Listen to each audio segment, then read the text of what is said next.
pujian bagimu, Tuhan, pujian bagimu, Tuhan. Namamu besar dan layak dipuji. Nyanyi pujian bagimu, Tuhan, pujian bagimu, Tuhan.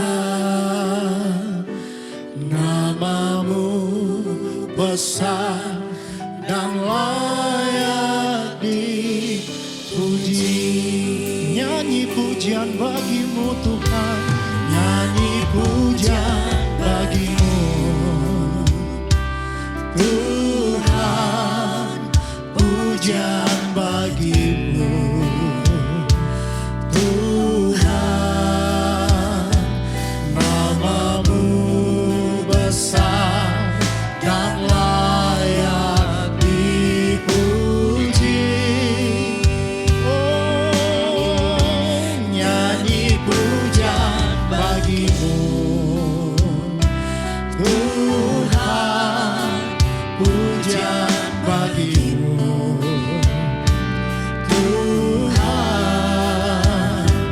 Namamu besar dan layak dipuji. Ku muliakan namamu, ku muliakan namamu, Tuhan, mulia namamu, Tuhan. Namamu besar dan layak dipuji. Ku muliakan namamu,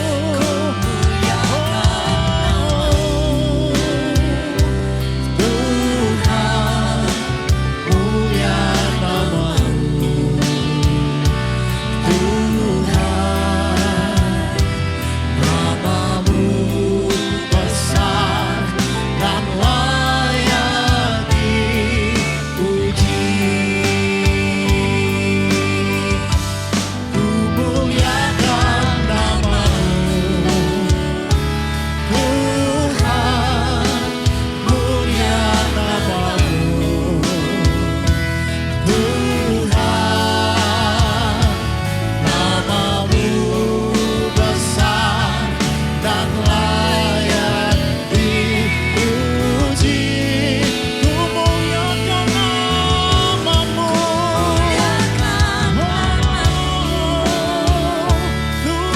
Tuhan, mulia namamu, Tuhan.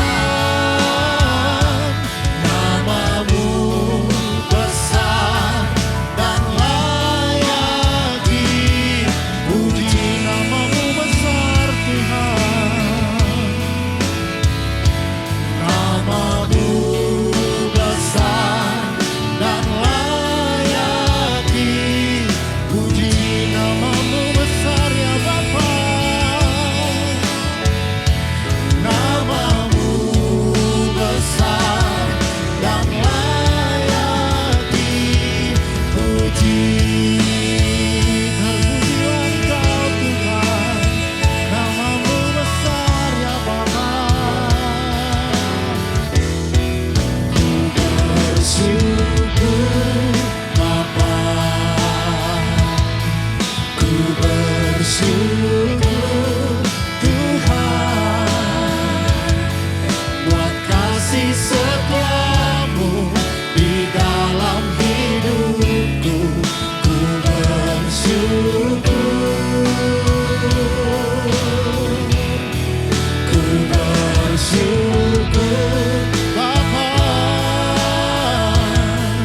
Ku bersyukur, Tuhan.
kasih setiamu di dalam hidupku, ku bersyukur.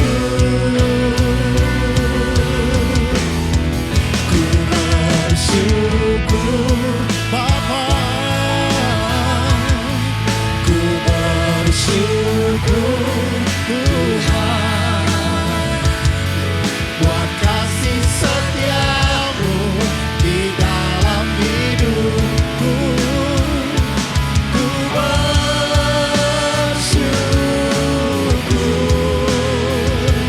ku bersyukur,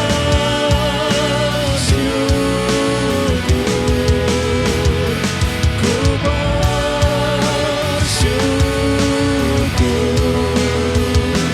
Tuhan.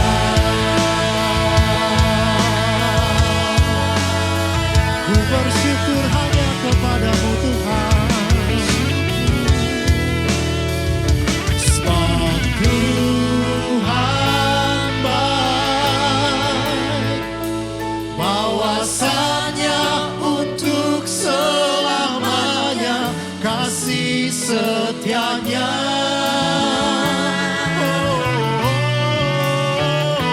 Sebab Tuhan baik, bahwasanya untuk selamanya kasih setianya.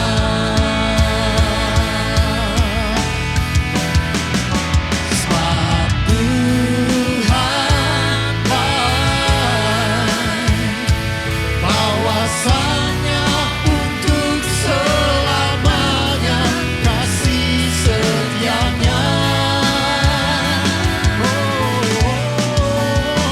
Sebab Tuhan baik, bahwasanya untuk selamanya kasih setianya.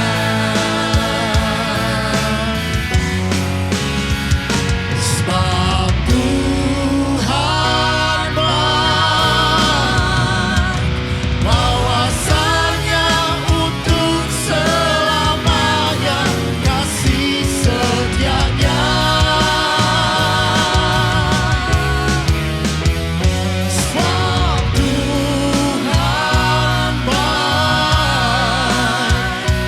bahwasanya untuk selamanya, bahwasanya untuk selamanya, bahwasanya untuk selamanya kasih setianya.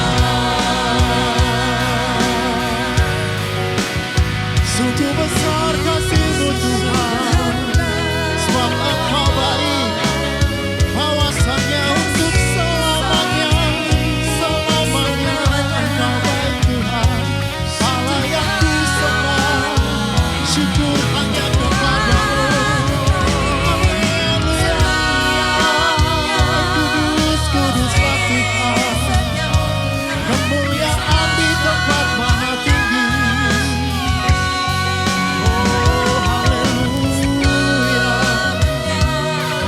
Engkau yang kami tinggikan Tuhan, Engkau yang kami muliakan Tuhan, Engkau yang kami tinggikan Bapa. Selamanya hanya Engkau, hosana di tempat maha tinggi, tiada yang lain, hanya Engkau yang mulia, yang agung, yang hebat selama-lamanya.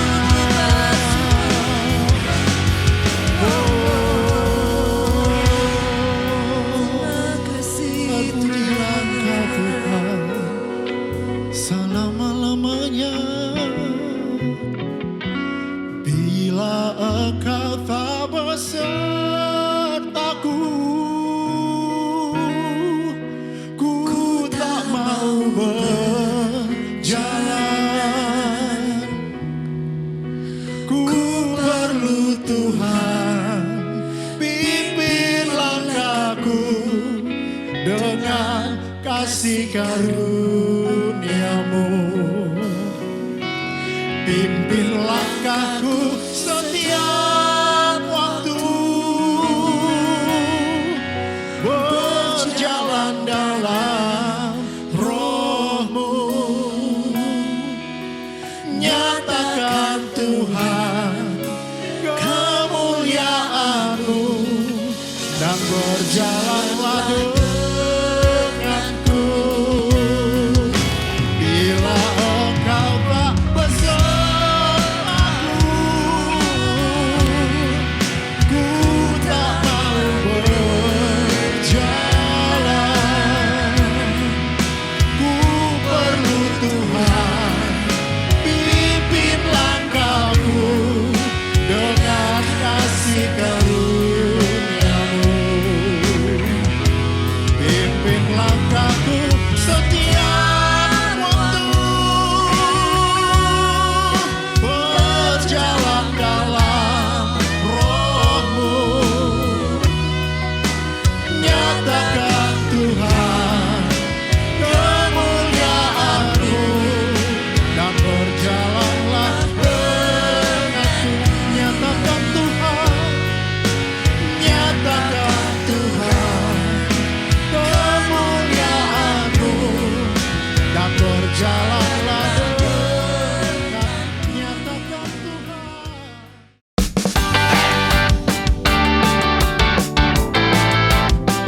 Perkenalkan, saya Fredrik, alumni SMA Kristen Masa Depan Cerah, lulusan tahun 2018. Salah satu hal yang paling istimewa dari sekolah ini adalah paradigmanya, yaitu every student has a unique gift. Paradigma tersebut direalisasikan melalui komunitas-komunitas yang ada dalam sekolah, serta dukungan sekolah untuk keikutsertaan para siswa dalam lomba-lomba. Hal ini memicu keingintahuan para siswa untuk mempelajari banyak hal baru yang di luar akademik dalam kurikulum. Juga ini menjadi bekal yang baik untuk portofolio para siswa dalam memasuki universitas. Bagi saya pribadi, pengalaman paling berharga selama SMA adalah ketika mempersiapkan lomba serta berkompetisi dengan siswa-siswa dari sekolah lain. Di sini adalah di mana ungkapan proses tidak mengkhianati hasil benar-benar terjadi pada hidup saya. Harapan saya adalah semoga siswa-siswa SMA Kristen Masa Depan Cerah semakin giat untuk meraih prestasi baik di dalam sekolah maupun luar sekolah untuk kemuliaan Tuhan dan kebanggaan alma mater. Tuhan memberkati.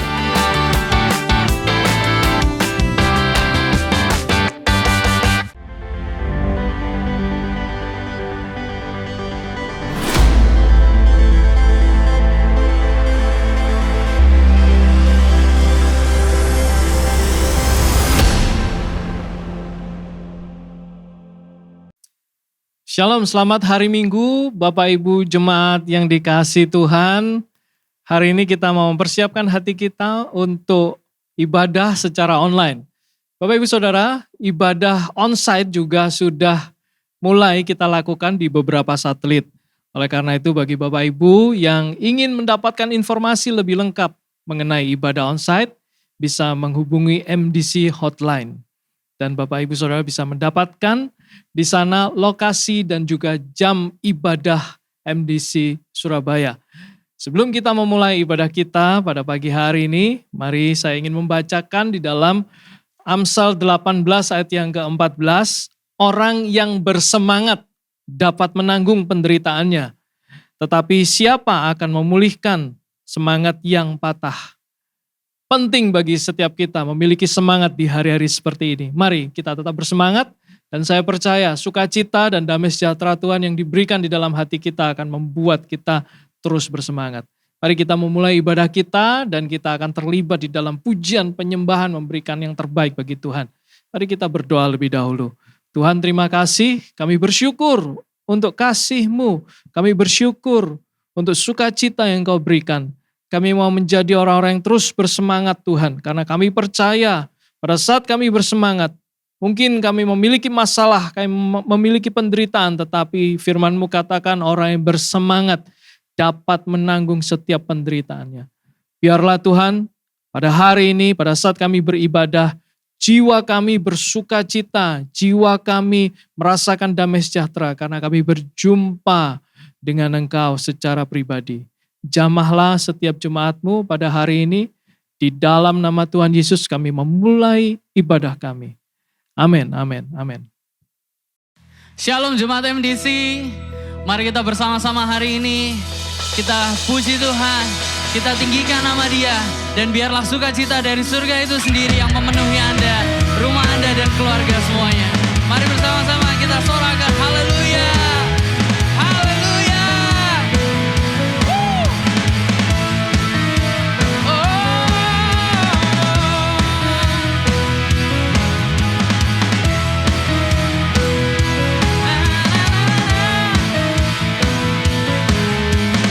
Kita serukan bersama firman-Mu, pelita bagi kakiku, terang-Mu menyinari langkahku, ku berjalan penuh kepastian, sebab ku yakin Engkau bersamaku. Hey!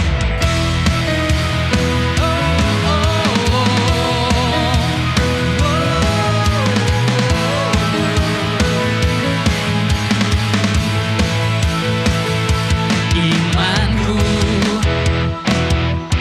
besar di dalam-Mu, ku percaya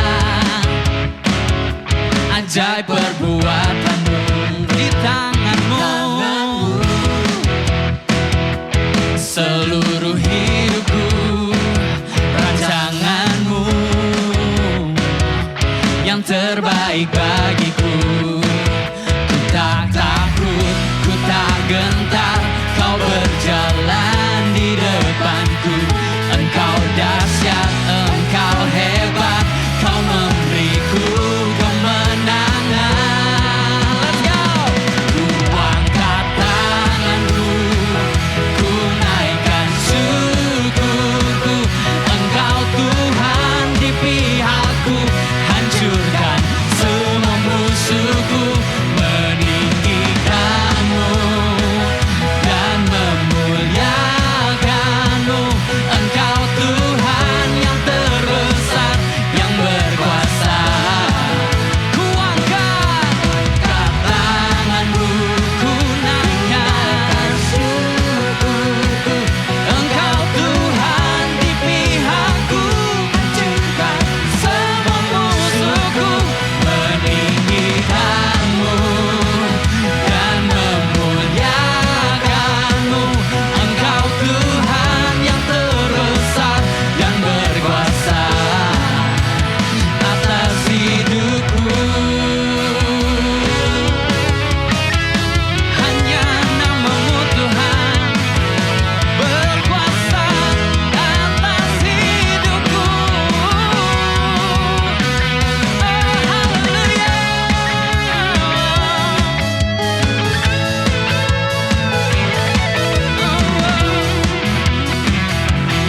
Mari bersama-sama kita angkat tangan kita. Ku angkat tanganku, ku naikkan syukurku.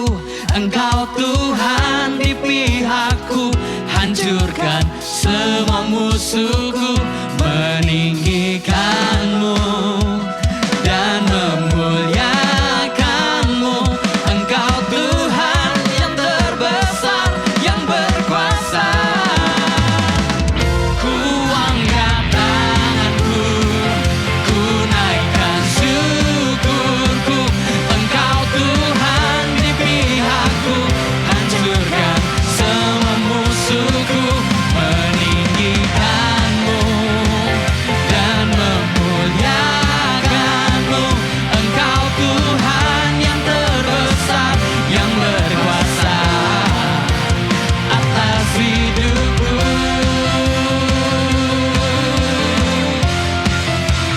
Atas hidupku.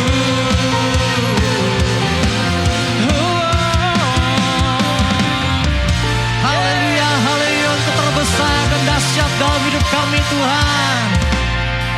Semuanya dari Engkau dan hanya bagi-Mu Tuhan segala kemuliaan dan pujian. Berikan sorak-sorai bagi Tuhan kita yang luar biasa. Haleluya.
sahabat, Bapa dan Raja.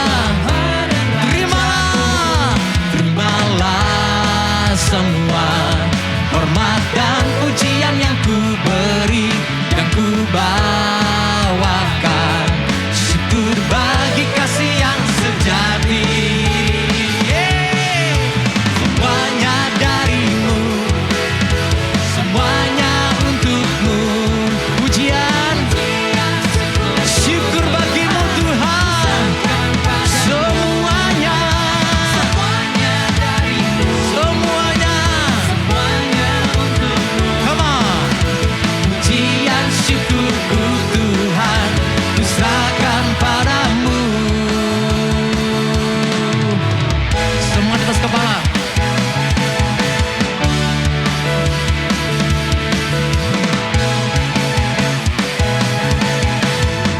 Katakan bersama, terimalah semua hormat dan pujian yang ku beri dan ku bawakan.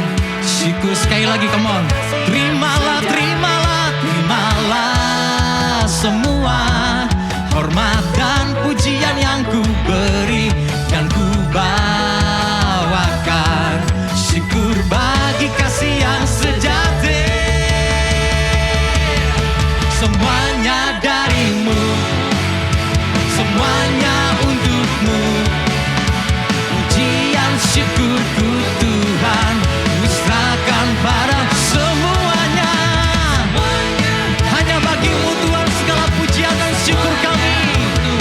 Pujian syukurku Tuhan, ku serahkan padamu.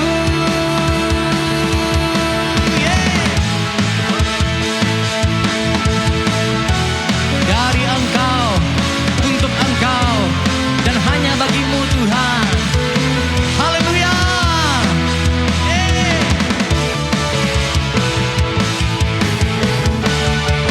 Segala pujian tepuk tangannya bagi Yesus Kristus yang layak disembah selama-lamanya. Haleluya, haleluya. Semuanya bagimu. Amin. Segalanya dari Tuhan, semuanya dari Tuhan, dan kami kembalikan untuk kemuliaan Tuhan. Sungguh kami mengucap syukur Tuhan untuk kesempatan yang luar biasa yang Tuhan berikan dalam kehidupan kami. Engkau yang berjalan menuntun kami, dan sungguh hanya kepadamu saja kami berharap ya Bapa. Saat ini Allah Roh Kudus, Engkau urapi hati kami. Berikan hati yang rindu menyembah-Mu. Hati yang rindu sungguh-sungguh memuliakan nama-Mu.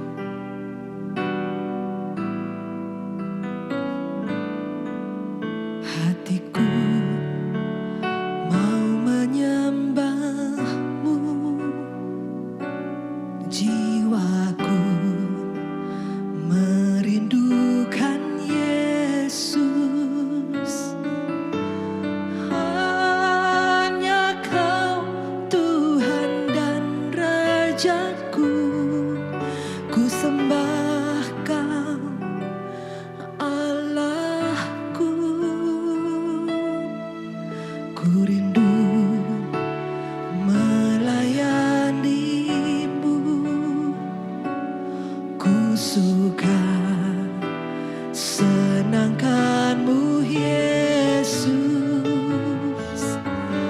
Hanya Kau kuat dan harapku, ku sembah Kau selamanya. Ku sembah Kau Yesus, ku sembah Kau. Senam hatiku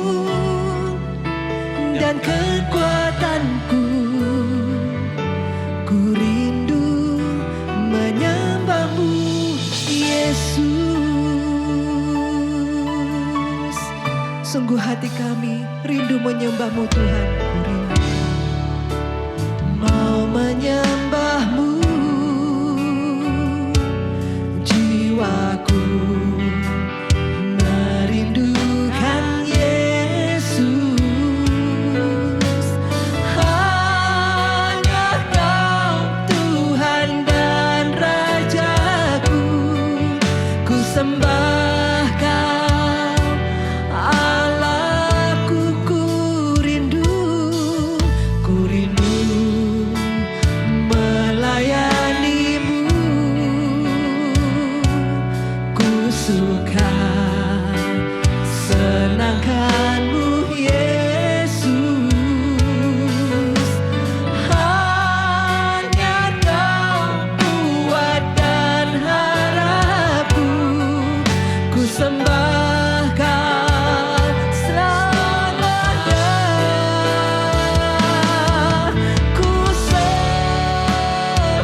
hadirat-Mu penuhiku, waktuku datang untuk menyembah-Mu ya Roh Kudus. Kau hadir, Roh Kudus lawanlah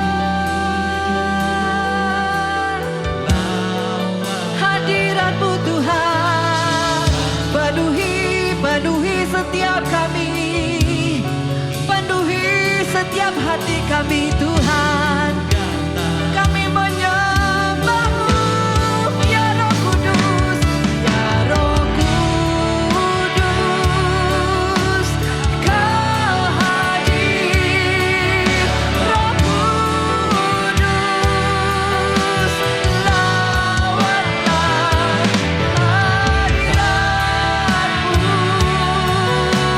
penuhiku, waktuku datang untuk menyembah-Mu ya Roh Kudus.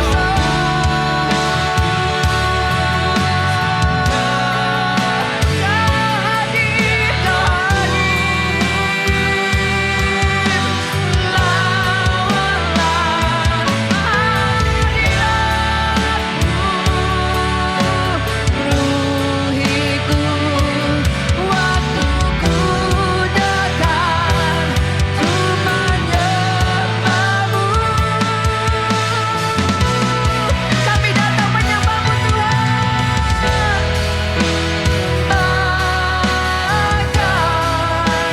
Yesus, ku sembah Kau dengan segenap hatiku dan kekuatanku. Ku rindu menyembah-Mu, Yesus. Ku sembah Tuhan, ku sembah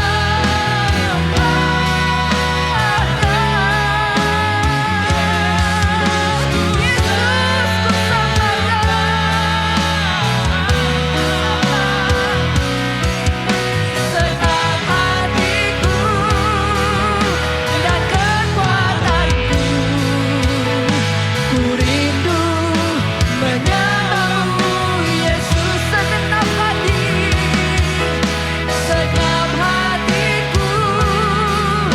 dan kekuatanku. Ku rindu menyembah-Mu, Yesus.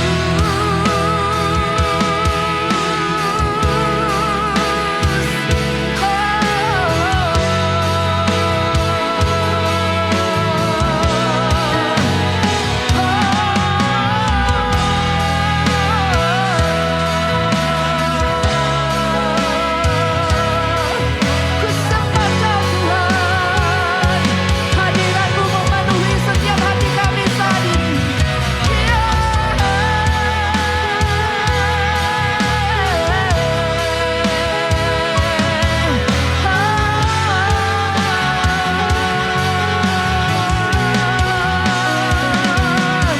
Penuhi hati kami, penuhi hati kami,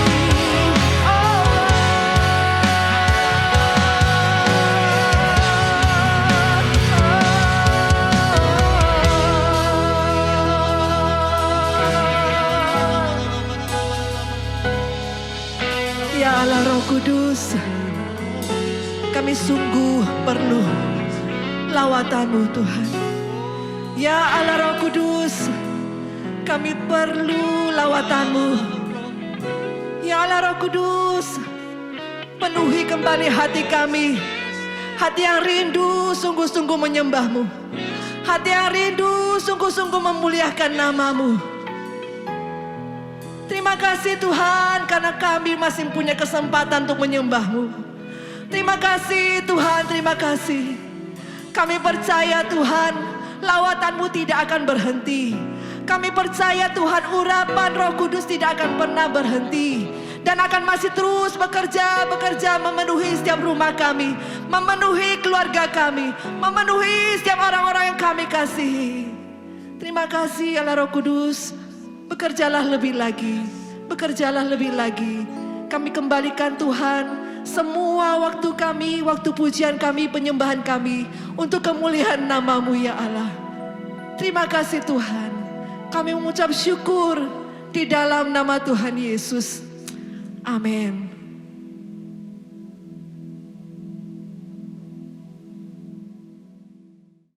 Dalam kesempatan ini saya ingin membagikan satu kebenaran yang sangat penting saudara-saudaraku tentang bagaimana iblis itu bekerja. Selama bulan Mei kalau saudara ikut kontak kita belajar tentang peperangan rohani. Dan di akhir minggu ini, minggu terakhir bulan Mei kita akan belajar bagaimana kita mengalahkan pekerjaan setan itu. Tapi sebelum kita mendengar firman Tuhan, mari kita berdoa terlebih dahulu. Tuhan pimpin kami dengan hikmat-Mu pada hari ini sementara kami mendengarkan firman Tuhan. Biarlah apa yang firman yang kami dengar Tuhan itu mencelikkan mata kami dan memberi kami keberanian dan kekuatan dan hikmat untuk mengalahkan setiap pekerjaan setan, khususnya di dalam kehidupan kami dan juga di dalam kehidupan orang-orang yang kami kasihi Tuhan. Pimpin urapi hamba-Mu yang menyampaikan firman, biarlah apa yang disampaikan pada hari ini itu benar-benar menjadi satu kebenaran yang memerdekakan setiap anak-anak-Mu. Terima kasih kami berserah dalam kuasa firman Tuhan. Di dalam nama Yesus kami berdoa dan mengucap syukur. Amin, amin. Saudara-saudara, saya percaya kita semua tahu bahwa kita ini sedang hidup dalam zaman peperangan rohani yang luar biasa. Iblis adalah musuh besar orang percaya. Dan Alkitab mengatakan bahwa karena waktunya sudah semakin dekat, iblis itu bekerja makin giat saudara-saudara. Ya, kita tahu, kita juga yakin bahwa dibandingkan dengan masa Alkitab ditulis, saudara-saudara, kedatangan Kristus itu jauh lebih dekat dari hari ini daripada dibandingkan dengan 2000 tahun yang lalu. Dan saya yakin iblis juga mengetahui ini dan dia tentu saja dia akan bekerja jauh lebih keras, serangannya akan jauh lebih dahsyat, lebih mengerikan saudara-saudara. Tetapi masalahnya, rata-rata orang Kristen tidak merasa bahwa mereka itu sedang berperang secara rohani. Kita berpikir bahwa masalah kehidupan yang terutama adalah masalah finansial, mungkin masalah kesehatan, masalah-masalah yang sifatnya itu jasmania, saudara-saudaraku. Tapi pada hari ini saya ingin katakan bahwa serangan utama iblis bukan dalam area-area seperti itu. Iblis sebetulnya tidak berkepentingan membuat kita miskin atau membuat kita kaya, saudara-saudara. Iblis tidak berkepentingan untuk membuat kehidupan kita menderita atau kehidupan kita itu nyaman dan aman. Mungkin bagi saya, kalau kita lihat, mungkin jauh lebih baik bagi iblis untuk membuat orang Kristen itu punya kehidupan yang nyaman, aman, dan mapan. Karena kehidupan yang nyaman dan mapan ini itu mudah sekali membuat seorang Kristen, anak Tuhan itu terlena. Dan bagi iblis, anak Allah yang terlena jauh lebih aman daripada seorang anak Allah yang terluka, saudara-saudara. Kalau orang Kristen terluka, dilukai, orang Kristen mengalami masalah yang berat, mereka akan kembali berpegang erat pada firman Tuhan. Dan itu akan merugikan, itu akan membuat tipu muslihat iblis terbongkar. Jadi saudara-saudara, kalau saudara misalnya hari ini adalah orang yang takut setan gitu ya. Saya ingin beritahu saudara-saudara, iblis itu kerjaannya bukan menakut-nakuti orang. Ya, ada satu kerjaan iblis, ada satu hal yang sangat berbahaya dari iblis saudara-saudara, yang akan kita pelajari. Khususnya untuk hari ini, yaitu bahwa iblis itu adalah satu sosok yang menuduh, mendakwa. Kita akan melihat bahwa nama iblis sendiri, nama iblis atau diabolos dalam bahasa Yunani, itu berarti pendakwa, ya, penuduh, false accuser. Mendakwa kita dengan dakwaan-dakwaan yang sebetulnya itu palsu. Dan sebagai akibat dari dakwaan ini, kalau saudara nggak siap, nggak sadar saudara-saudaraku, kehidupan Anda akan dilumpuhkan. Saya ingin mengajak kita membaca dari Wahyu pasal yang ke-12, ayat yang ke-10 sampai ayat yang ke-11. Ini ayat yang mendasari pesan pada hari ini saudara-saudaraku. Wahyu 12 ayat 10 sampai yang ke-11. Berbunyi seperti ini. Dan aku mendengar suara yang nyaring di sorga berkata, sekarang telah tiba keselamatan dan kuasa dan pemerintahan Allah kita dan kekuasaan Dia yang diurapinya, karena telah dilemparkan ke bawah pendakwa saudara-saudara kita yang mendakwa mereka siang dan malam di hadapan Allah kita. Dan mereka mengalahkan dia oleh darah anak domba dan oleh perkataan kesaksian mereka. Karena mereka tidak mengasihi nyawa mereka sampai ke dalam maut. Saudara-saudara, kita bisa melihat dalam ayat ini bahwa pekerjaan utama iblis, senjata utama yang paling mematikan dari iblis adalah dakwaan, tuduhan, saudara-saudara. Jadi sekali lagi, iblis sebetulnya tidak terlalu berkepentingan membuat hidup kita itu susah, miskin, bukan. Tetapi sesuai dengan namanya, sesuai dengan siapa dia, saudara-saudara, maka iblis itu akan mencuri dan membunuh dan membinasakan saudara, khususnya dengan satu hal ini, yaitu dakwaan, tuduhan. Nah, kita kan melihat bahwa dakwaan ini adalah sesuatu yang sangat beracun, sangat berbahaya. Dan kita akan melihat bagaimana kita mengalahkan tuduhan iblis ini. Saudara-saudaraku, tanpa kita sadari, kalau kita hidup di bawah tuduhan, maka kehidupan iman, kehidupan rohani kita itu akan mati. Kita akan terlarut, kita akan terseret ke dalam berbagai kejahatan, saudara-saudara. Hanya karena kita itu dibebani oleh rasa tertuduh. Secara singkat saya ingin memberikan 3 atau 4 bentuk dakwaan. Ya, bagaimana iblis itu mendakwa kita? Itu melalui 4 bentuk atau 4 langkah, saudara-saudaraku. Dan kalau kita bisa menyadari 4 langkah ini, baru nanti kita akan lihat ada 3 langkah bagaimana kita bisa mengalahkan tuduhan setan itu. Yang pertama adalah, saudara-saudaraku, bentuk yang pertama adalah rasa tertuduh. Jadi bentuk dakwaan iblis itu adalah rasa bersalah gitu. Rasa tertuduh. Dalam 1 Yohanes pasal yang ketiga ayat 19 sampai 22, kalau saudara baca secara cepat ya. 1 Yohanes 3 ayat 19 sampai 22. Dikatakan bahwa kita ini bisa menenangkan hati kita di hadapan Allah, sebab jika kita dituduh olehnya, Allah adalah lebih besar daripada hati kita, serta mengetahui segala sesuatu. Saudara-saudaraku yang kekasih, jikalau hati kita tidak menuduh kita, maka kita mempunyai keberanian percaya untuk mendekati Allah, dan apa saja yang kita minta, kita memperolehnya daripadanya. Karena kita menuruti segala perintahnya dan berbuat apa yang berkenan kepadanya. Saudara lihat ya, jikalau hati kita tidak menuduh kita, maka kita mempunyai keberanian percaya untuk mendekati Allah. Saudara-saudaraku, iblis itu akan menuduh Anda melalui hati nurani Anda. Setiap orang Kristen itu berbuat dosa. Ya, setiap kita ini bisa jatuh dalam dosa, betul enggak? Setiap kita ini punya salah. Setiap kita punya kelemahan, saudara-saudaraku. Dan ini dimanfaatkan iblis untuk mendakwa, menuduh kita.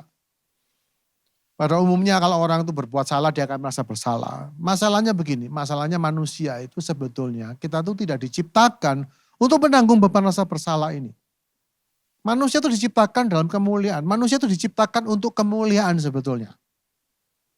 Dan rasa bersalah, rasa berdosa itu adalah kebalikannya. Kita ini diciptakan Tuhan untuk menjadi terhormat, untuk menjadi mulia, untuk kudus. Untuk tidak menanggung rasa bersalah sedikit pun, saudara-saudara. Tetapi waktu manusia jatuh ke dalam dosa, kemuliaan ini hilang dan sebagai gantinya mereka menjadi takut, mereka menjadi tertuduh. Dan tuduhan ini adalah senjata utama iblis, rasa tertuduh ini. Dan rasa tertuduh ini yang membuat seseorang itu akhirnya menjauh dari Tuhan. Tidak mau datang sama Tuhan. Saya mengalami serangan ini berkali-kali. Ya kadang-kadang sebagai manusia biasa, saudara-saudaraku. Saya pribadi mengalami saat-saat itu jauh dari Tuhan. Ya meskipun saya hamba Tuhan, tetapi ada season, ada satu musim tertentu dalam kehidupan saya sekian tahun yang lalu di mana saya menjauh dari Tuhan. Dan setiap kali saya ingin kembali kepada Tuhan, yang muncul apa? Tuduhan. Kamu tidak setia, kamu tidak benar gitu. Untuk apa kamu kembali sama Tuhan? Percuma kamu kembali sama Tuhan. Saya mau mencoba doa lagi, mencoba baca Alkitab lagi. Yang muncul bukan kelegaan, yang muncul malah tuduhan. Nanti paling kamu juga menjauh lagi. Percuma lah kamu berusaha bangkit. Iblis itu begini saudara-saudaraku ya. Kalau orang belum jatuh, dia akan dorong supaya jatuh. Gak apa-apa, nanti diampuni kok gitu. Ya, iblis itu begitu. Dia akan membujuk, udahlah sekali-sekali gak masalah. Kamu sudah bagus sekian tahun, kamu udah gak pernah jatuh. Misalnya kalau saudara misalnya adalah bekas ex peminum misalnya, dulu suka mabuk dan kemudian bertobat dan berhenti minum minuman keras. Dan saudara berhasil berhenti meninggalkan kehidupan seperti itu sudah bertahun-tahun lamanya. Satu kali ada teman yang ngajak dan segala macam. Dan saudara merasa perlu ya sekali-sekali lah, udah lama kita udah gak ngumpul ya gak. Udahlah minum lah sekali-sekali. Udah kamu udah bebas kok, enggak masalah. Kamu minum sedikit juga enggak apa-apa gitu. Ya kan? Kita didorong untuk jatuh begitu. Dan kita kemudian ya biasanya kita kemudian ya enggak apa-apa enggak, aku bisa nanti kalau sudah ini apa nanti pokoknya aku tahu batas lah, pokoknya kamu tahu batas. Tadi kenyataannya saudara-saudara, kalau Anda dulu adalah bekas peminum, karena begitu Anda mulai minum lagi, sangat besar kemungkinan Anda akan mabuk lagi. Dan begitu mabuk, apa yang terjadi setelah itu? Tuduhan. Kamu enggak benar, kamu tuh pertobatanmu palsu, kamu enggak sungguh-sungguh. Nah seperti itu saudara-saudaraku. Jadi rasa bersalah itu kemudian dikobarkan terus atau dipertajam sengatannya dengan yang namanya tuduhan ini. Itu pekerjaan setan saudara-saudara. Karena apa akibatnya dikatakan kita tidak berani lagi untuk mendekat kepada Tuhan. Kita kan dijauhkan gitu. Dosa menjauhkan kita dari Tuhan. Tapi tuduhan membuat kita nggak berani kembali kepada Dia, saudara-saudara. Dan kalau saudara tidak berani mendekat, tidak berani kembali kepada Allah yang mengampuni saudara, saudara akan diikat, saudara akan makin merasa bersalah. Dan rasa bersalah tuduhan itu akan kemudian tuduhan itu akan berbunyi seperti ini. Kamu tuh memang pemabuk dasarnya. Sudahlah, gak usah sok jadi Kristen. Dasarnya kamu tuh sudah pemabuk, itu tuduhan. Dan saudara kemudian tanpa sadar saudara mulai mempercaya hal itu. Apalagi kalau misalnya saudara berusaha bangkit, kemudian jatuh lagi saudara-saudara. Anda sudah tidak berani kembali pada Tuhan. Akibatnya Anda menjadi lemah. Dalam kelemahan itu Anda jatuh bangun. Dan jatuh bangun Anda tambah tertuduh, tambah merasa bersalah. Membentuk satu lingkaran setan yang pada akhirnya Anda akan percaya bahwa aku ini memang tidak bisa lepas. Saya ketemu dengan orang-orang yang dengan yakin mengatakan tidak bisa Pak Agus. Kita ini manusia penuh dosa. Tidak mungkin kita tidak berdosa itu. Kenapa ada omongan begitu saudara-saudaraku? Tuduhan. Tuduhan itu akan menghantam identitas Anda. Itu akan membuat saudara meninggalkan status dan kekuatan dan wewenang dan otoritas yang Tuhan sudah berikan saudara-saudaraku. Anda akan kehilangan semua itu. Rasa tertuduh itu racun bagi jiwa kita. Makanya manusia itu susah untuk meminta maaf. Karena saudara-saudaraku kita tuh tidak didesain, tidak dirancang untuk menanggung rasa bersalah ini. Dan banyak orang supaya mereka tidak disiksa oleh rasa bersalah, mereka kemudian mempercayai tuduhan itu dan dengan mengatakan bahwa ya aku memang begini orangnya. Kenapa? Supaya dia tidak usah disiksa lagi dengan rasa tertuduh. Dan rasa tertuduh itu akhirnya membuat Anda mempercayai identitas yang keliru. Dan kalau Anda mempercayai identitas yang keliru saudara-saudaraku, Anda tidak akan pernah menang seumur hidup Anda. Saudara-saudaraku, mari kita percaya bahwa kalau kita meminta ampun, Tuhan mengampuni kita. Setiap tuduhan yang diberikan kepada anak Allah yang sudah meminta ampun, itu tuduhan palsu, tuduhan tidak berdasar. Jangan pernah mau dikuasai oleh tuduhan itu. Bentuk yang kedua adalah rasa tidak layak, rasa tidak cukup baik. Jauh dalam hati kita masing-masing saudara-saudaraku, ada satu rasa di mana kita itu kurang gitu. Kita tuh kurang baik, kita tuh enggak sungguh-sungguh gitu. Kita tuh dalam hati tuh selalu ada rasa di mana inadequate gitu. Enggak cukup baik. Enggak layak. Dan banyak orang kemudian berusaha menutupi rasa ini dengan berbagai-bagai hal. Dengan kekayaan, dengan kemewahan, dengan keberhasilan, dengan kerja keras. Kalau mereka menutupinya dengan hal-hal yang baik. Tapi bagi orang-orang yang tidak berhasil, saudara-saudaraku, mereka kemudian menutupinya dengan apa? Mabuk-mabukan, mereka menjadi nekat, saudara-saudaraku, narkoba, mereka melakukan hal-hal yang nekat. Supaya ada satu kebanggaan begitu. Meskipun itu palsu. Tapi rasa bangga ini walaupun sangat sementara, rasa bangga diri ini paling tidak sedikit banyak itu mengobati rasa tidak layak, rasa malu, rasa hina dalam hati setiap orang. Konon, saya pernah membaca, konon ya 90% para supermodel ya, orang-orang yang perempuan-perempuan yang tercantik di dunia itu, supermodel ya, berarti wajahnya, tubuhnya, semuanya itu sangat-sangat superior lah kata gitu. Dan konon 90% dari supermodel kalau mereka bercermin saudara-saudara, mereka selalu akan menemukan hal-hal yang tidak mereka sukai. Selalu ada yang kurang gitu. Ya mereka kurang tinggi, kurang pendek, hidungnya kurang panjang, hidungnya kepanjangan, macam-macam pokoknya. Kenapa orang kalau melihat diri sendiri itu rasanya kok ada yang kurang? Ya itu tadi, rasa gak layak. Itu akibat apa? Akibat dosa, saudara-saudara. Karena kita memang, ya kita ini manusia yang dilahirkan dalam dosa. Dan perasaan berdosa itu sebetulnya perasaan menimbulkan rasa nggak layak itu memang sudah default, tertanam dalam hidup kita masing-masing. Dan ini membuat akhirnya orang-orang Kristen itu berusaha, mereka kemudian keluar dari anugerah Allah, berusaha untuk menjadi layak, khususnya di hadapan Tuhan dengan usaha-usaha manusia. Ya, banyak orang pelayanan di gereja misalnya. Saya ketemu dengan pelayan-pelayan, ya, para volunteer ya, mereka-mereka yang melayani di gereja. Sangat rajin, saudara-saudaraku. Sangat rajin. Tetapi tanpa disadari di balik kerajinan mereka itu ada satu usaha untuk mereka itu, supaya mereka itu lebih pantas gitu. Supaya mereka itu lebih dicintai Tuhan. Dan begitu dalam pelayanan kalau misalnya mereka ditegur, mereka tidak dihargai, mereka menjadi sangat marah. Saya nggak tahu apakah saudara pernah ketemu seperti itu. Atau saudara sendiri yang mengalami. Anda merasa sudah rajin, sudah all out, sudah memberikan begitu banyak untuk Tuhan, saudara-saudara. Dan begitu Anda merasa gereja atau pemimpin rohani saudara tidak menghargai Anda menjadi sangat marah. Kenapa kita begitu marah saat kita nggak dihargai? Karena kita mungkin kemungkinan besar kita melayani untuk mendapatkan penghargaan itu.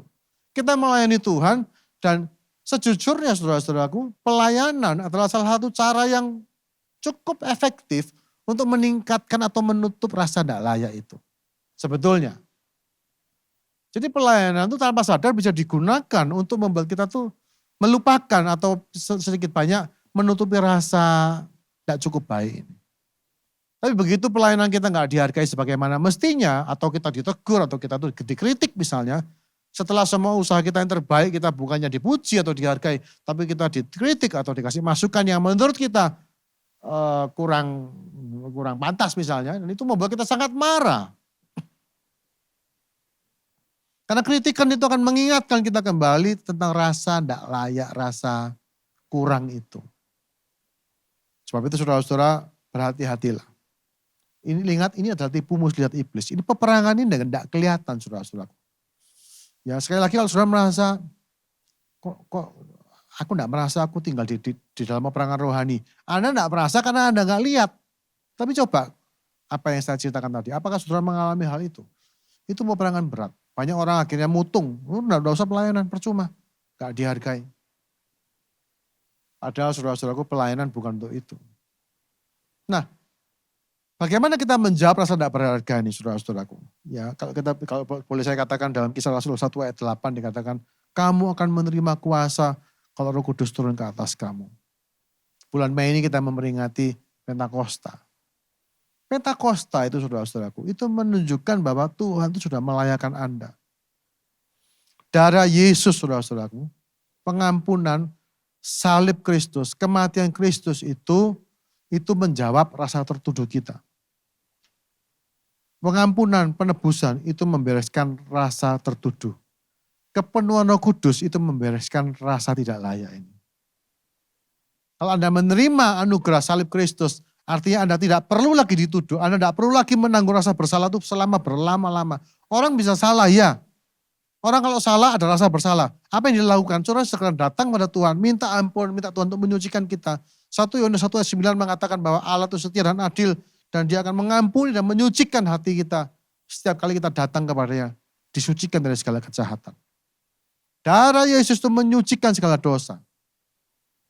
Tetapi kepenuhan Roh Kudus akan menunjukkan bahwa Anda ini sebetulnya sudah layak di hadapan Tuhan. Dan Anda tidak perlu melakukan apapun untuk menjadi lebih layak lagi. Dan bentuk ketiga, yaitu rasa tidak aman. Saudara-saudara, kalau rasa tertuduh, rasa tidak layak ini tidak dibereskan, Anda akan menjadi orang yang insecure. Seperti Saul gitu ya, 1 Samuel 18 ayat 8 sampai 10a. Bangkitlah amarah Saul dengan sangat dan berkata itu menyebalkan hatinya. Sebab pikirnya kepada Daud diperhitungkan mereka berlaksa-laksa, tapi kepadaku diperhitungannya beribu-ribu. Akhir-akhirnya jabatan raja itu pun jatuh kepadanya. Sejak hari itu maka Saul selalu menengki Daud. Keesokan harinya roh jahat yang daripada Allah berkuasa atas Saul, sehingga ia kerasukan di tengah-tengah rumah.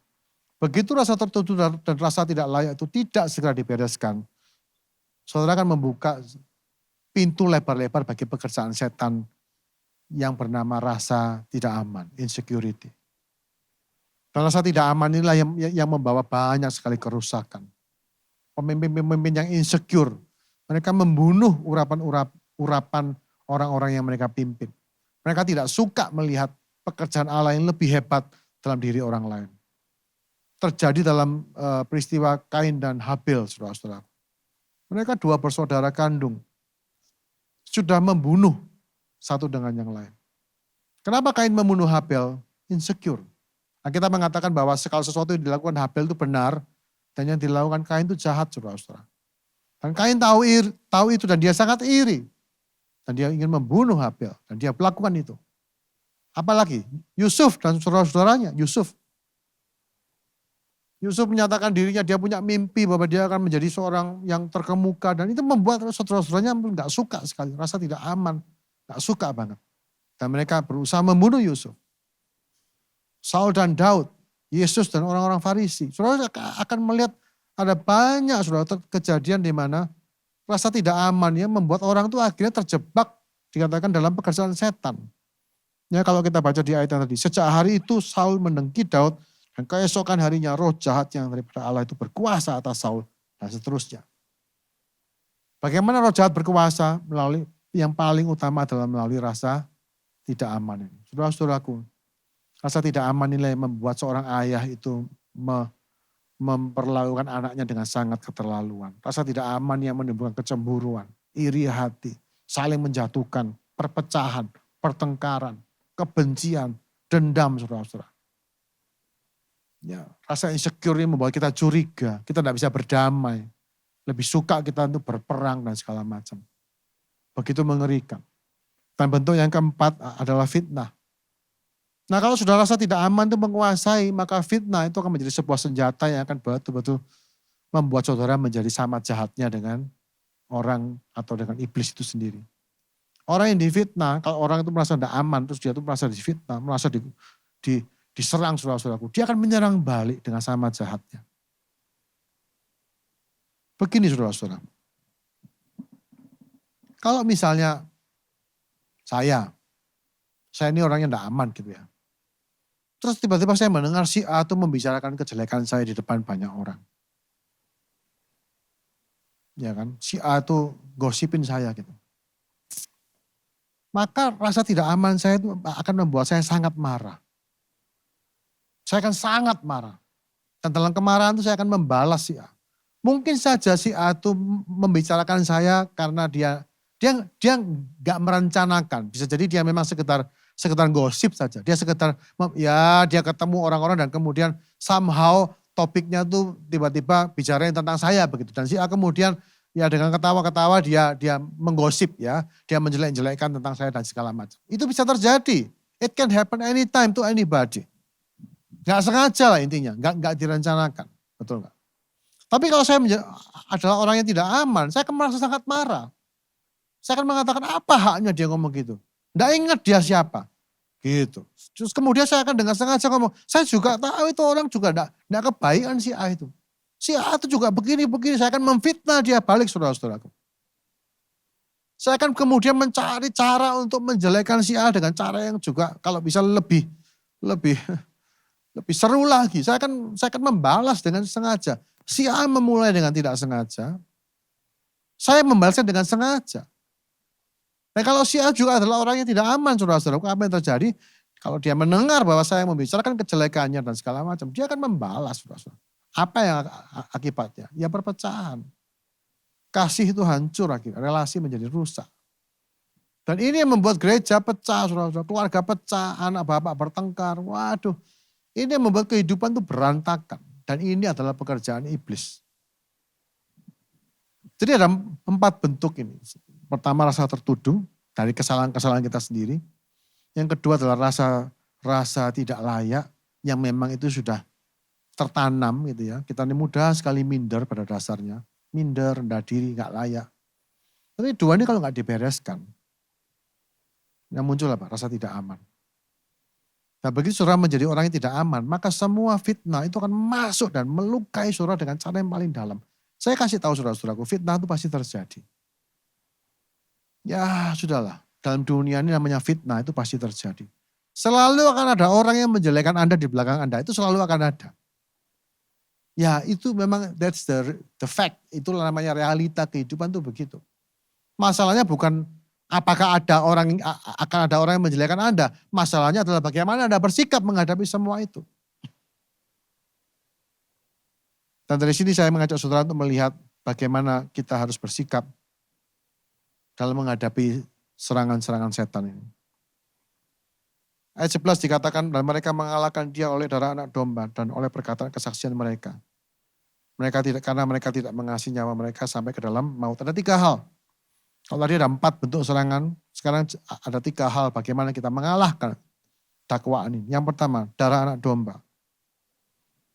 Ibrani 9 ayat 13-14 berkata seperti ini. Ibrani 9 ayat 13-14. Sebab jika darah anak domba jantan dan darah lembu jantan dan percikan abu lembu muda menguduskan mereka yang najis sehingga mereka disucikan secara lahiriah, betapa lebihnya darah Kristus yang oleh roh yang kekal telah mempersembahkan dirinya sendiri kepada Allah sebagai persembahan yang tak bercacat akan menyucikan hati nurani kita dari perbuatan-perbuatan yang sia-sia supaya kita dapat beribadah kepada Allah yang hidup. Pertama saudara-saudaraku, mari saudara percaya kuasa darah anak domba untuk menyucikan saudara.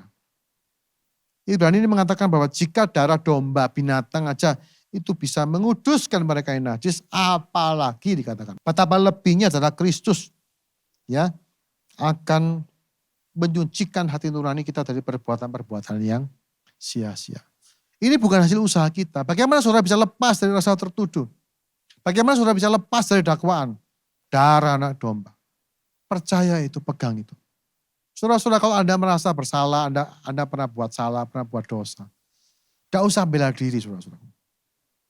Banyak orang secara refleks itu membela diri. Ya enggak bisa, aku bisa membela diri dengan menyalahkan orang lain juga. Mas yo aku salah, dia juga salah. Gitu. Tidak, saudara-saudara. Setiap kali saudara ditegur, setiap kali saudara tertusuk dengan rasa bersalah itu, terimalah itu sebagai peringatan, saudara-saudara. Dan minta ampunlah. Apa sih bedanya dakwaan dengan teguran? Iblis mendakwa, Roh Kudus menegur, menemplak. Apa bedanya? Dakwaan itu akan menusuk kepada identitas Anda. Kepada siapa Anda. Kamu bejat, kamu jahat, kamu tidak setia, kamu itu ini gitu. Itu dakwaan. Tapi kalau teguran akan mengatakan begini, yang kamu lakukan itu salah, kamu tidak boleh lakukan itu. Stop doing this. Itu teguran. Yang kamu lakukan itu keliru. Jangan lakukan lagi. Berbaliklah, itu teguran. Tapi kalau dakwaan, kamu itu memang begitu. Kamu sombong, kamu tidak tahu diri. Itu dakwaan. Hati-hati saudara-saudaraku. Nah kalau saudara merasa tertuduh seperti itu, katakan Tuhan, aku ini memang manusia berdosa. Tapi oleh darah Yesus, aku sudah diperbarui, aku sudah disucikan. Dan begitu saudara mengakui kuasa darah Yesus, semua tuduhan yang dilempar kepada saudara itu menjadi tuduhan palsu. Yang tidak berdasar sama sekali. Dan Anda tidak harus menerima tuduhan itu. Jadi mari saudara-saudaraku, bagi kita yang percaya, penebusan Kristus itu sempurna. Saya serius, begitu sempurna. Saya pernah bertanya sama Tuhan, Tuhan kalau aku jatuh 100 kali, apa yang harus kulakukan? Tuhan mengatakan, ya bangkitlah ke 101 kalinya. Saya kemudian tanya, Tuhan gak bosan tak mengampuni saya? Dan Tuhan mengatakan bahwa pengampunan Tuhan itu setia. Allah itu setia dan adil. 1 Yohanes 1 ayat 9. Apa sih? Dalam kata-kata setia dan adil. Setia ini menunjukkan bahwa Tuhan itu tidak akan menyerah. Dia akan terus melakukan itu. Dan itu dilakukan karena keadilannya. Karena itu sudah seharusnya. Jadi keadilan Allah itu adalah pada saat orang datang diampuni, itu keadilan. Kok bisa? Bukannya keadilan itu artinya pembalasan. Kamu salah dibalas. Betul, itu keadilan yang sebelumnya. Tapi melalui salib Kristus, keadilan Allah itu sepertinya berubah bentuk begitu. Oleh salib Kristus, makanya namanya adil itu ya, kalau saudara datang minta ampun, saudara terima pengampunan. Itu keadilan Allah. Dan keadilan Allah itu akan dilakukannya dengan setia terus menerus. Engkau jatuh 1000 kali pun, 1000 kali kamu minta ampun, 1000 kali kamu diampuni. Itu keadilan dan kesetiaan Tuhan. Terima ini dengan iman saudara-saudaraku. Jangan pernah kita kemudian apalagi kemudian kita juga jadi penuduh gitu. Kita merasa tertuduh, kita nyalain orang. Oh kamu ya begitu, kamu yang begitu. Akhirnya kita saling salah-salah. Akhirnya apa? Saling mendakwa. Siapa yang tertawa terbahak-bahak? Iblis, saudara-saudaraku. Karena dia adalah pendakwa yang sebenarnya. Dan orang pecah, bermusuhan, saling membenci, saling mendakwa. Saudara-saudara, kalau Anda merasa dituduh, saudara terima, saudara diam dan serahkan. Tuhan, ampuni aku. Aku memang penuh kelemahan, ampuni saya. Ya, jadi saudara-saudaraku sekali lagi, jangan balas tuduhan dengan tuduhan, tapi serahkan segala tuduhan itu dan sucikan itu dengan darah anak domba. Keadilan dan kesetiaan Allah akan menjamin bahwa saudara akan betul-betul dibebaskan, disucikan. Yang kedua itu yang pertama adalah anak domba, saudara-saudaraku. Waktu saya tidak banyak. Yang kedua adalah perkataan kesaksian kita. Ya, tadi saya sudah sempat singgung. Kamu akan menerima kuasa, Kisah Rasul 1 ayat 8. Kalau Roh Kudus turun ke atas kamu dan kamu akan menjadi saksiku di Yerusalem. Sudah lihat. Tadi saya singgung Roh Kudus itu membereskan rasa tidak layak kita. Dan begitu kita itu dibebaskan dari rasa tidak layak, itu bukan supaya kita tuh kemudian berbangga diri kemana-mana, oh aku ini orang hebat, aku ini anak Allah yang luar biasa. Tidak. Anda kemudian setelah Anda bebas dari tuduhan rasa tidak layak itu, Anda itu menjadi saksi begitu. Dan perkataan kesaksian inilah yang akan menghancurkan pekerjaan iblis. Apa yang Anda saksikan? Pengalaman Anda dengan Tuhan. Apa yang Anda saksikan? Bagaimana Anda bisa bebas dari segala dosa? Bagaimana Anda itu bebas dari tuduhan iblis? Bagaimana Anda itu bisa menang terhadap peperangan rohani? Itu saksikan saudara-saudara. Karena seperti tadi kita baca, iblis itu mendakwa orang-orang percaya siang dan malam. Dan saya percaya banyak sekali orang-orang Kristen yang disiksa oleh rasa bersalah ini. Dan mereka kemudian dalam siksaan itu mereka berusaha untuk melegakan rasa bersalah mereka. Mungkin dengan menyalahkan orang lain, mungkin dengan membuat alasan. Dan yang paling menyedihkan kalau mereka kemudian menerima tipuan itu dan mengatakan, memang aku ini manusia berdosa. Memang aku tidak mungkin kudus. Dan kemudian membuat berbagai alasan dan akhirnya dengan tuduhan seperti itu. Orang-orang yang tertipu ini mereka jatuh bangun dalam dosa. Mereka jatuh dari anugerah Allah, saudara-saudara. Saksikan. Dan jangan pernah mau mundur. Perkataan the word of the testimony, saudara-saudara, itu juga bicara masalah saudara-saudara itu tidak digeser dari pengharapan iman saudara. Jangan mengatakan bahwa oh ya memang Alkitab ngomong gitu sih, tapi kan kenyataannya kan tidak begitu. Itu sudah bergeser. Kenapa Anda bergeser? Karena Anda tertuduh. Anda menjumpai bahwa memang kita belum sempurna. Kita belum bisa melakukan semua yang kita percaya. Betul saudara-saudaraku. Kita belajar, kita berproses. Iblis akan menuduh, mana enggak bisa. Kamu tahu firmannya begini, enggak bisa kok. Ya berarti percuma toh. Berarti enggak bisa toh. Nah kita kemudian mempercayai tuduhan itu masuk dan menusuk kita. Nah, kita kemudian ya memang enggak bisa ya. Kita benar sih tapi. Dan saudara kalau begitu, Anda akan menjadi orang yang sangat lemah. Anda akan digeser dari pengharapan Injil, saudara-saudara. Dan kuasa Tuhan tidak bekerja dalam hidupmu. Ingat, Roh Kudus diberikan sekali lagi untuk menunjukkan bahwa Tuhan sudah memutuskan bahwa dia akan pakai saudara sebagai alatnya. Tuhan pakai saudara, Tuhan mau pakai saudara. Apapun kelemahanmu, apapun pergumulanmu, Tuhan mau pakai engkau. Pegang ini dengan kuat. Saya tidak sempurna, ya, tapi Tuhan bisa urapi saya untuk menjamah, untuk memberkati banyak orang, untuk menyatakan terang bagi bangsa-bangsa. Pegang posisi ini saudara-saudaraku. Di hadapan Tuhan kita ini layak. Bukan karena kuat dan gagah kita. Tapi oleh karena rohku kata firman Tuhan. Saudara jangan mau digeser dari kesaksian ini. Jadikan dirimu saksi. Memang saudara-saudaraku dalam urusan kesaksian ini artinya kehidupan kita juga masih kita arahkan. Saya percaya hidup dalam anugerah itu bukan berarti saudara akan hidup jatuh bangun. Tidak. Orang jatuh bangun dalam dosa itu kenapa? Dia tidak berhasil mengalahkan tuduhan. Begitu Anda bisa mengalahkan tuduhan, begitu Anda dengan firm, dengan teguh, mengetahui siapa Anda. Saya beritahu saudara, orang yang kenal siapa dirinya di dalam Tuhan tidak bisa dijatuhkan. Karena bagi orang yang tahu siapa dirinya, setiap pencobaan iblis itu akan menjadi sebuah tipu daya murahan, saudara-saudara. Mudah sekali untuk mengenali tipu muslihat setan. Kalau Anda kenal siapa diri Anda yang sebenarnya, Anda tahu status Anda, dan Anda menerima panggilan Tuhan itu. Anda punya satu confidence, bukan dari kebaikan diri Anda. Confidence Anda itu dari Roh Kudus. Orang yang seperti itu tidak bisa ditipu, saudara-saudara. Dia akan tetap berpegang pada kesaksiannya. Aku ini hamba Tuhan. Aku ini orang yang dipakai Tuhan. Aku punya kelemahan, Tapi setiap kelemahan aku akan bawa di bawah kaki salib Kristus. Aku akan minta ampun dan aku akan bangkit lagi. Aku akan berperang lagi. Aku akan melayani lagi. Aku akan diurapi terus oleh Tuhan. Dengan cara seperti itu saudara-saudaraku, kuasa iblis itu akan dipatahkan. Dan yang terakhir, kerelaan untuk memikul salib. Mereka tidak mengasihi nyawa mereka sampai kepada maut katanya. Apa ini? Rela menderita, rela untuk memikul salib demi kebenaran. Ibrani 2 ayat 14 berkata seperti ini. Ibrani 2 ayat 14. Karena anak-anak itu adalah anak-anak dari darah dan daging, maka ia atau Kristus juga mengambil atau menjadi sama dengan mereka dan mendapat bagian dalam keadaan mereka, supaya, saudara perhatikan yang bagian terakhir, oleh kematiannya ia memusnahkan dia, yaitu iblis yang berkuasa atas maut. Saudara lihat, bagaimana iblis dimusnahkan kuasanya? Oleh kematian. Ya, supaya oleh kematiannya Yesus itu memusnahkan dia, yaitu iblis yang berkuasa atas maut. Saat saudara menyadari siapa saudara dan saudara mengambil sikap bahwa hidup ini adalah kesempatan untuk melayani. Anda menjadi orang yang tidak lagi mementingkan diri sendiri. Anda tidak mengejar hormat, Anda tidak mengejar hal-hal untuk menutupi rasa tidak layak itu. Anda hanya memberi diri untuk menyelesaikan amanat agung. Dan untuk itu saudara bersedia membayar harganya. Bagi orang seperti ini saudara-saudaraku, iblis sudah tidak berdaya sama sekali. Kesediaan untuk berkorban dan memikul salib itu menghancurkan pekerjaan setan.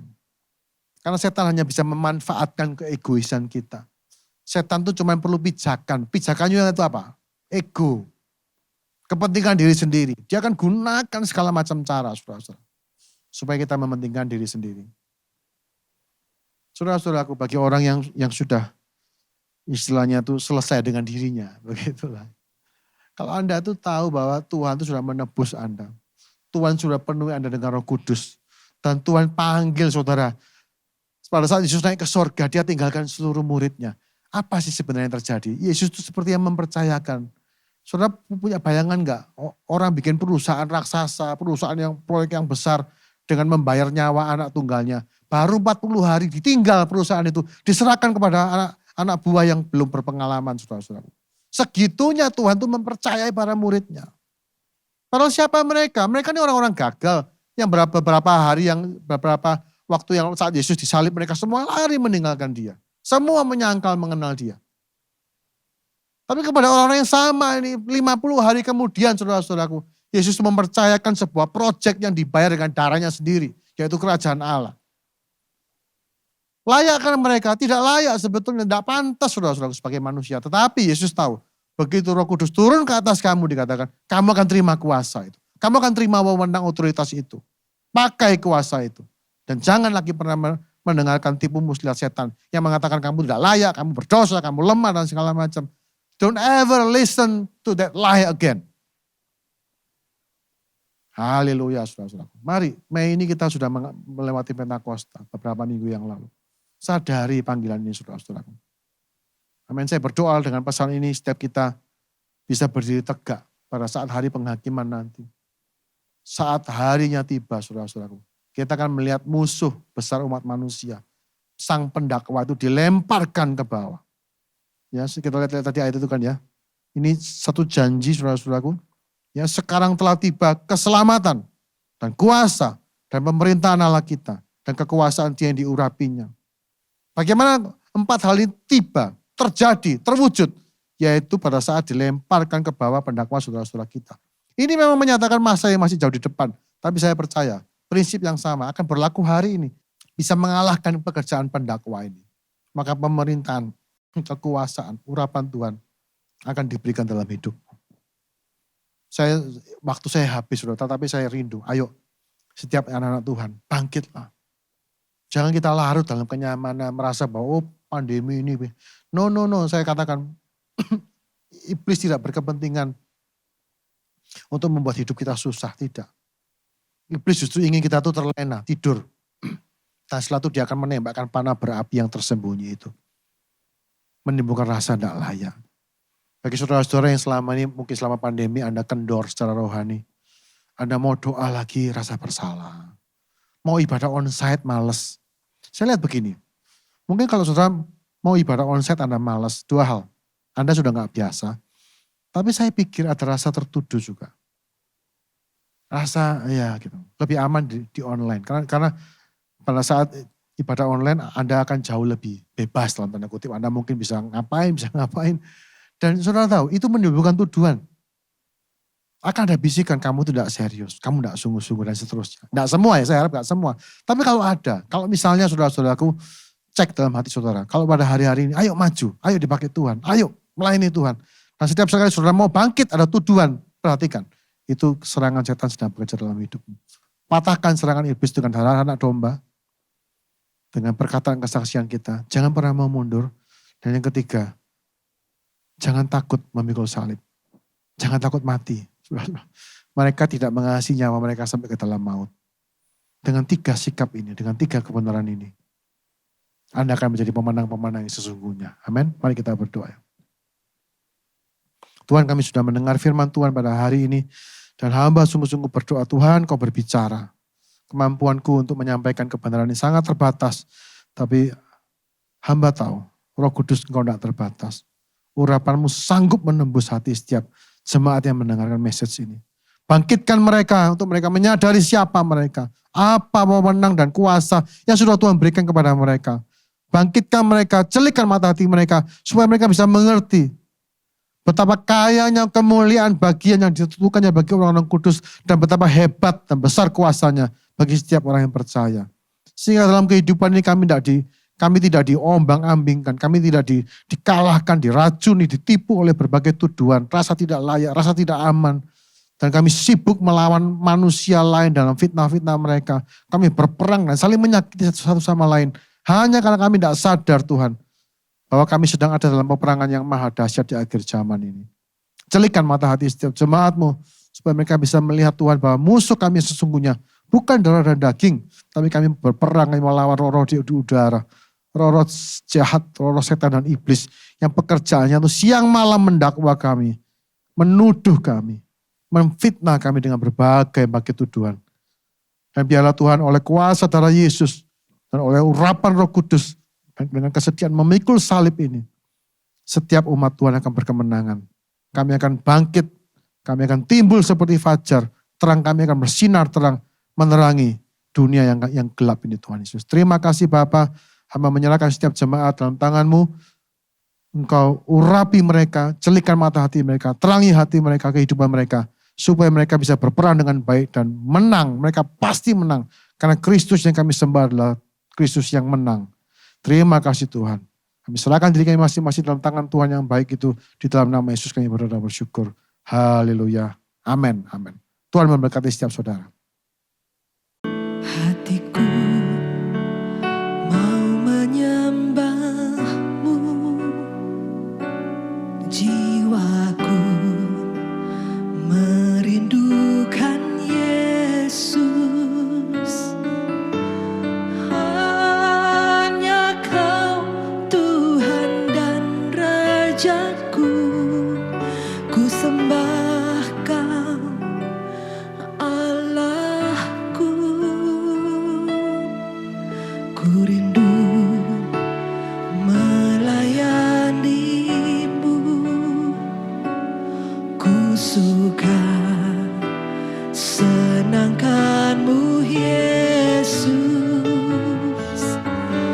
Hanya Kau kuat dan harapku, ku sembah Kau selamanya. Ku sembah Kau Yesus, ku sembah Kau. Senam hatiku dan kekuatanku,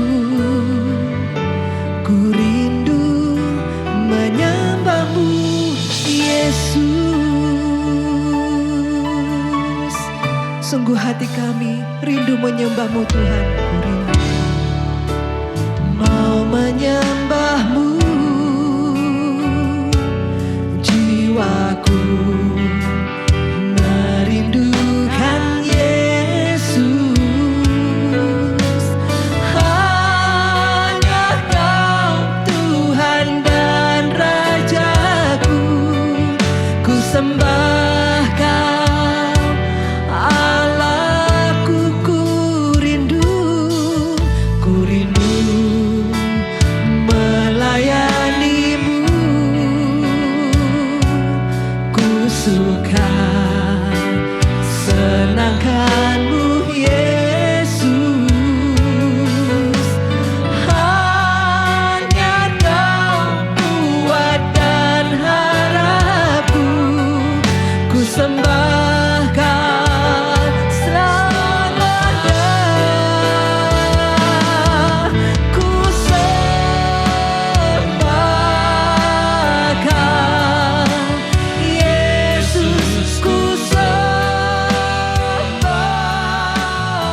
Saya percaya setiap kita sudah diberkati oleh firman Tuhan yang barusan disampaikan.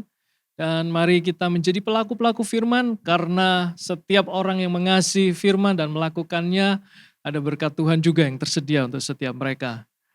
Mari kita mengakhiri ibadah kita dengan doa ucapan syukur dan besok tanggal 31 Mei Kota Surabaya berulang tahun yang ke-728.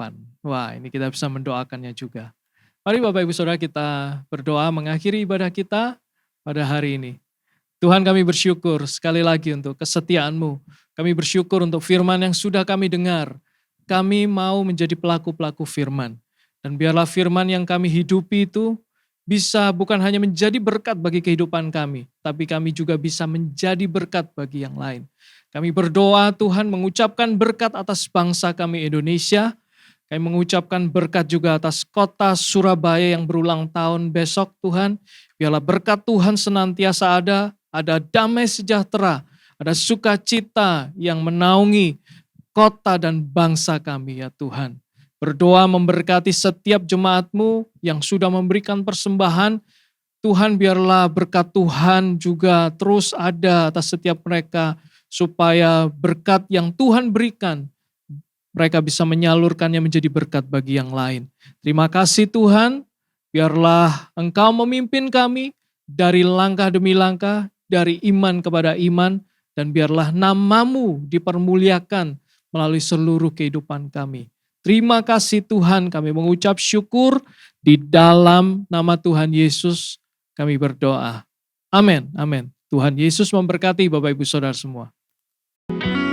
Bila Engkau tak besertaku,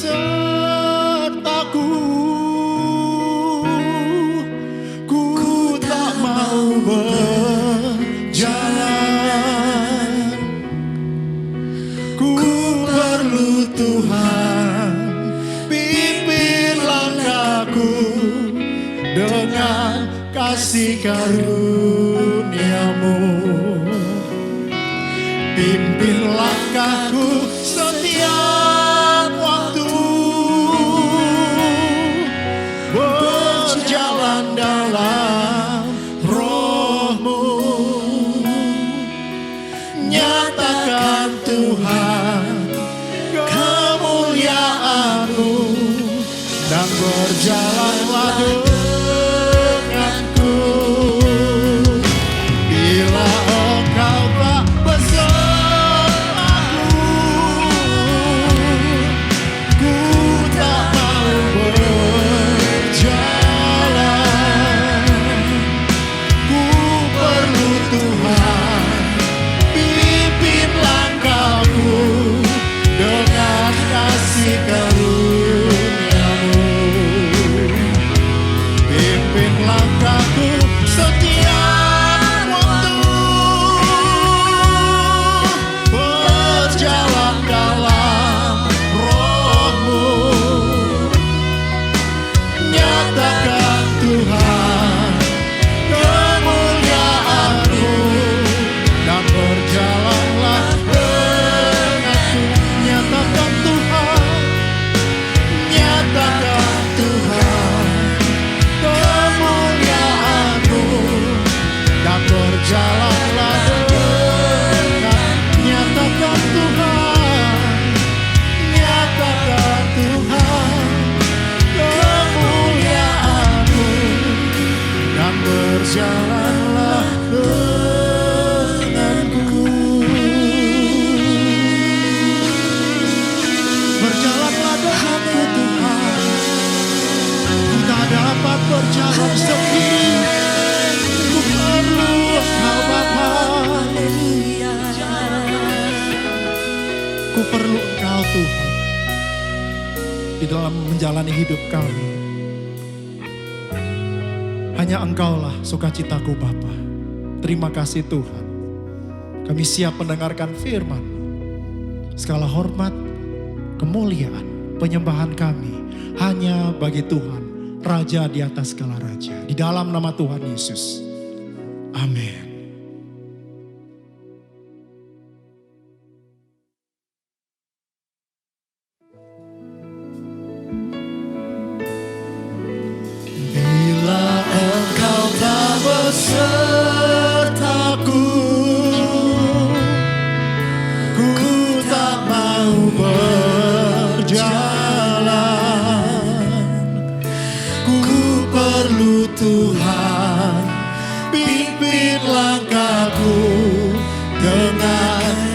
kasih karunia-Mu. Pimpin langkahku setiap waktu, berjalan dalam Roh-Mu. Nyatakan Tuhan kemuliaan-Mu, dan berjalanlah denganku. Bila Engkau tak besertaku, ku tak mau berjalan. Ku perlu Tuhan, pimpin langkahku dengan kasih karunia-Mu. Pimpin langkahku setiap waktu, berjalan dalam Roh-Mu. Nyatakan Tuhan.